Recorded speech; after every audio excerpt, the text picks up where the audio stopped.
రైతులకు మంచి చేయాలనే సంకల్పంతో సీఎం చంద్రబాబు ముందుకు వెళ్తున్నారని మంత్రి సవిత అన్నారు. అనంతపురం జిల్లా కొత్త చెరువు మార్కెట్ యార్డులో రైతులకు ప్రభుత్వ రాయితీపై డ్రిప్ స్ప్రింక్లర్లను ఎమ్మెల్యే పల్లె సింధూరారెడ్డితో కలిసి పంపిణీ చేశారు.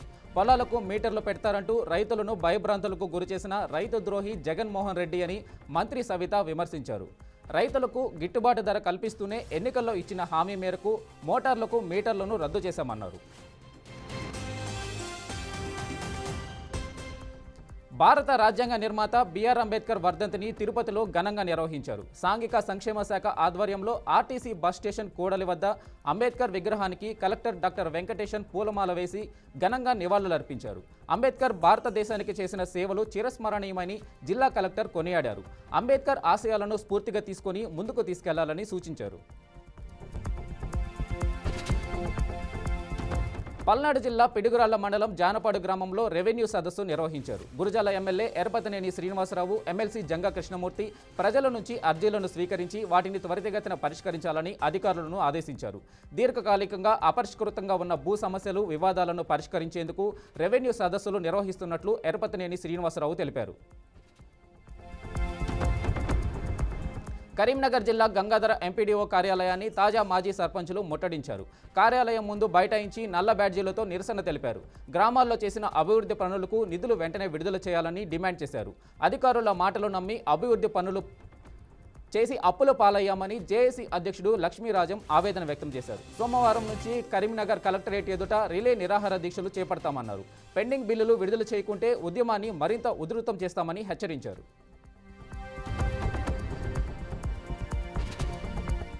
మెదక్ జిల్లా కలెక్టరేట్ ఎదుట సమగ్ర శిక్ష ఉద్యోగులు నిరసన దీక్ష చేపట్టారు. తమను రెగ్యులరైజ్ చేసి కనీస వేతనం ఇవ్వాలని డిమాండ్ చేశారు. ప్రతి ఉద్యోగికి 10 లక్షల జీవిత బీమా, ఆరోగ్య బీమా సౌకర్యం కల్పించాలన్నారు.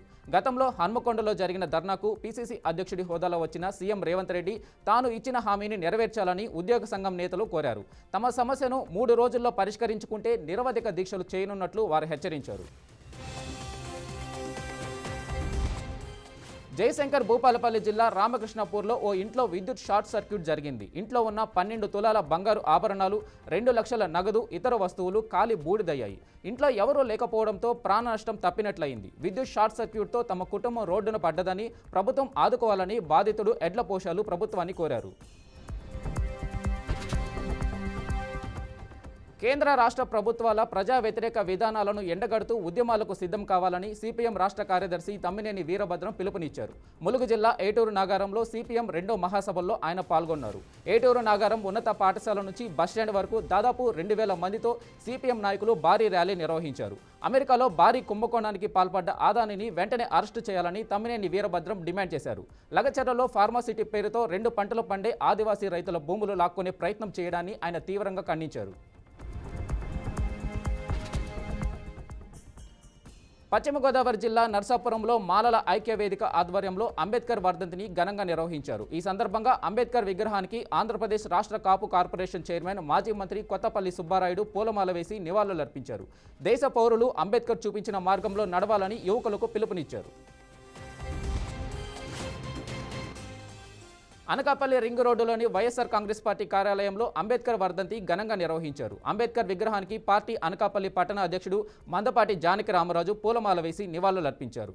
అనకాపల్లి వైఎస్ఆర్సీపీ సమన్వయకర్త మలసాల భరత్ కుమార్ అమెరికా నుంచి వీడియో కాల్ ద్వారా అంబేద్కర్ చిత్రపటానికి నివాళులర్పించారు.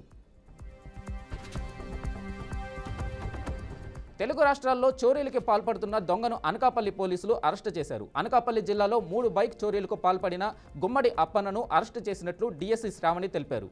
విజయనగరానికి చెందిన గుమ్మడి అప్పన్నను అరెస్టు చేసినట్లు తెలిపారు. కామారెడ్డి జిల్లా బాన్సువాడలో జిల్లా స్థాయి ఇన్స్పైర్ రాష్ట్రీయ బాల వైజ్ఞానిక ప్రదర్శనను ఎమ్మెల్యే పోచారం శ్రీనివాసరెడ్డి ప్రారంభించారు. విద్యార్థులు ఏర్పాటు చేసిన ప్రయోగాలను తిలకించారు. దేశ భద్రతను కాపాడుకోవడానికి ఆయుధాలు సమకూర్చుకోవడంలో సైన్స్ ఎంతో ఉపయోగపడుతుందన్నారు. ప్రస్తుత పరిస్థితుల్లో వాతావరణంలో వస్తున్న మార్పులను తెలుసుకునేందుకు సైన్స్ ఎంతగానో ఉపయోగపడుతుందన్నారు. నెల్లూరు జిల్లా ఏఎస్పేట పోలీస్ స్టేషన్ను వార్షిక తనిఖీల్లో భాగంగా ఆత్మకూరు డీఎస్పీ వేణుగోపాల్ తనిఖీ చేశారు. పోలీస్ స్టేషన్లోని రికార్డులను పరిశీలించారు. దర్యాప్తులో ఉన్న కేసుల స్థితిగతులను తెలుసుకున్నారు. పోలీస్ స్టేషన్లో ఎస్హెచ్ఓ పనితీరు సరిగానే ఉందన్నారు. గంజాయి, డ్రగ్స్, ఇసుక అక్రమ రవాణా జరగకుండా చర్యలు తీసుకోవాలని డీఎస్పీ ఆదేశించారు. ఆన్లైన్ మోసాలు జరిగినప్పుడు 1930 నెంబర్కు, పోలీసుల సహాయం కోసం 112 నెంబర్కు కాల్ చేయాలని సూచించారు. తిరుచానూరు శ్రీ పద్మావతి అమ్మవారి కార్తీక బ్రహ్మోత్సవాలు విజయవంతంగా జరిగాయని టీటీడీ ఈవో శ్యామలారావు తెలిపారు. లక్షలాది మంది భక్తులు పవిత్ర పుష్కరిణిలో స్నానం చేశారన్నారు. 9 రోజుల పాటు నిరంతరం టీటీడీ ఏర్పాటు చేసిన సౌకర్యాలపై భక్తులు సంతోషాన్ని వ్యక్తం చేశారన్నారు. అమ్మవారి బ్రహ్మోత్సవాలకు వచ్చిన భక్తులకు ఎలాంటి ఇబ్బందులు లేకుండా వాహన సేవలు, క్యూల ఏర్పాటు, ఇంజనీరింగ్ పనులు, ఆకట్టుకునే విద్యుత్ అలంకరణలు, పుష్పాలంకరణలు, ఆరోగ్య సేవలు అందించామన్నారు. పంచమి తీర్థం సందర్భంగా భక్తులకు ట్రాఫిక్ ఇబ్బందులు లేకుండా చర్యలు చేపట్టినట్లు ఈవో శ్యామలారావు తెలిపారు.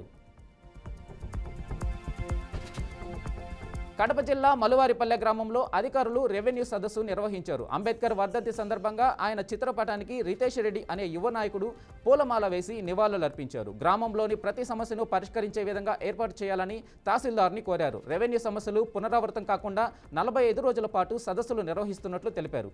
కలసపాడు మండలంలో భూ సమస్యలు అధికంగా ఉన్నాయని, పునరావృతం కాకుండా సచివాలయ, రెవెన్యూ సిబ్బంది చర్యలు తీసుకోవాలని కోరారు.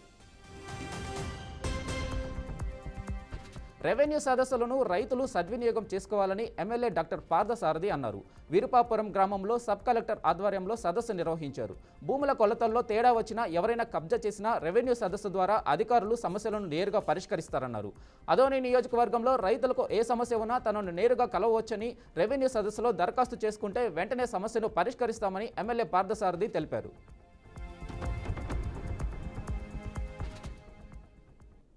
మెదక్ జిల్లా రామాయంపేటలోని కస్తూర్బా విద్యాలయం ముందు గ్రామస్తులు ఆందోళనకు దిగారు. హాస్టల్ భవనంపై నుంచి కింద పడిన బాలికకు మెరుగైన వైద్య సహాయం అందించాలని డిమాండ్ చేశారు. బాలికకు సరైన వైద్యం అందడం లేదని ఆవేదన వ్యక్తం చేశారు. రామాయంపేట ఎస్ఐ బాలరాజు, డీఈఓ రాధాకిషన్ ఘటనా స్థలానికి చేరుకొని ఆందోళనకారులకు నచ్చజెప్పారు. బాలికకు సరైన వైద్యం అందించేందుకు కృషి చేస్తున్నట్లు తెలిపారు. ఉమ్మడి నెల్లూరు జిల్లా సూలూరుపేట పరిధిలో రెవెన్యూ సదస్సులను నీరుగార్చేలా అధికారులు వ్యవహరిస్తున్నారు. కొన్ని గ్రామాల్లో 2-3 రైతులు మాత్రమే సదస్సులో పాల్గొన్నారు. దీంతో సదస్సుపై ప్రజలకు ఎలాంటి అవగాహన లేనట్టు తెలుస్తుంది. మొదటి రోజే సూలూరుపేట నియోజకవర్గంలో ఇలా జరగడంపై ప్రజల్లో రెవెన్యూ శాఖ పట్ల పలు అనుమానాలకు తావిస్తుంది.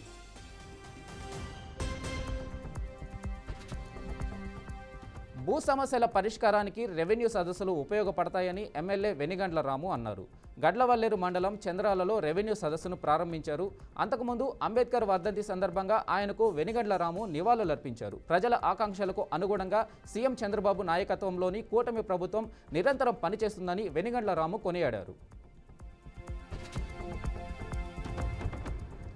కర్నూలు జిల్లా మహానంది పుణ్యక్షేత్రం సమీపంలో చిరుతపులి సంచారం కలకలం రేపింది. గాజలపల్లి రూట్ దేవస్థాన టోల్గేట్ సమీపంలో అడవిలో నుంచి రోడ్డు దాటి చిరుత పంట పొలాల్లోకి వెళ్ళింది. అటుగా వెళుతున్న భక్తులు వాహనంలో నుంచి గమనించి తమ సెల్ ఫోన్లలో వీడియోలు తీశారు. చిరుతపులి సంచారంతో స్థానిక ప్రజలు భయాందోళనకు గురవుతున్నారు.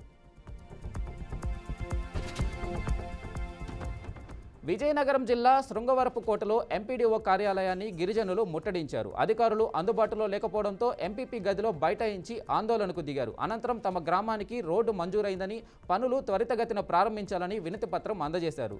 గ్రామాల్లో తాము ఎదుర్కొంటున్న సమస్యలను పరిష్కరించాలని అధికారులను కోరారు.